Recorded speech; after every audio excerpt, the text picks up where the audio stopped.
Que pensent les premiers concernés par cette loi? Une de nos équipes est allée à la rencontre des chefs Bobo et Djoula dans la ville de Sia. Leurs avis dans ce reportage qui porte la griffe de Kassoum Milogo et Salam Dabal. Renforcer la légitimité, la transparence et la stabilité au sein des chefferies coutumières et traditionnelles du Burkina Faso, c'est tout l'intérêt de l'adoption hier mercredi de la loi portant statut de la chefferie coutumière et traditionnelle par l'Assemblée législative de transition.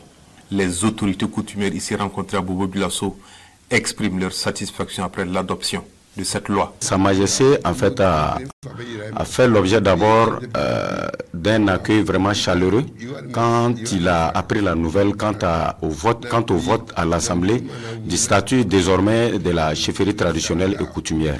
En ce sens que c'est un réveil. C'est un réveil pour l'Afrique.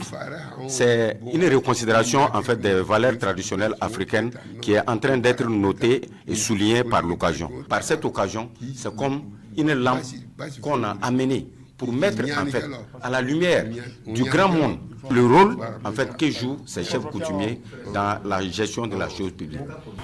Je pense que cette loi est la bienvenue. Elle vient à un moment où le Burkina en a besoin. Et parce que la chefferie coutumière est une organisation, une institution et vieille et qui en fait a un grand ancrage dans notre pays. Et il était grand temps qu'on prenne donc une décision pour faire en sorte qu'il y ait en fait une certaine organisation, une certaine discipline, une certaine visibilité de cette chefferie. Au regard de la place importante que la chefferie coutumière joue dans l'échiquier national, la clarification du rôle des garants de la tradition vient à point nommé. Surtout dans le contexte actuel qui prévaut au pays, il faut saluer cette démarche des autorités. Les chefferies traditionnelles sont adossées à l'histoire. Les chefferies traditionnelles sont adossées à une réalité ancestrale.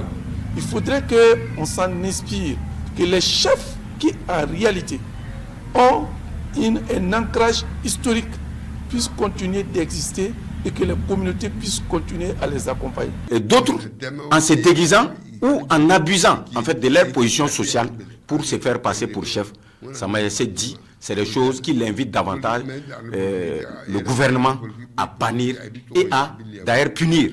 Parce que nous devons nous inscrire dans la peau des Africains qui sont nobles, qui respectent la valeur de la chose, mais en étant dans la droiture. Ils saisissent ici l'occasion pour appeler l'ensemble des communautés à s'approprier cette loi.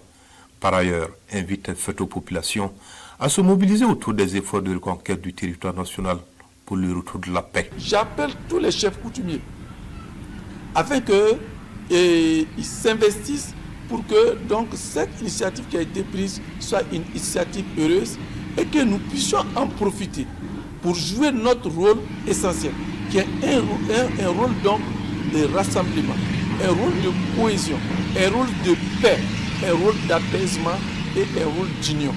Que toutes les communautés puissent en fait se retrouver à travers donc cette nouvelle loi pour faire en sorte que la paix revienne au Faso.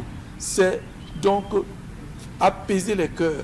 C'est le combat de l'union des cœurs. Pour ces leaders communautaires, les réformes engagées par les autorités sous l'MPSR2 concrétisent à souhait les idéaux de la révolution progressiste populaire. Une révolution qui nécessite que tous les Burkinabés soient en ordre de bataille.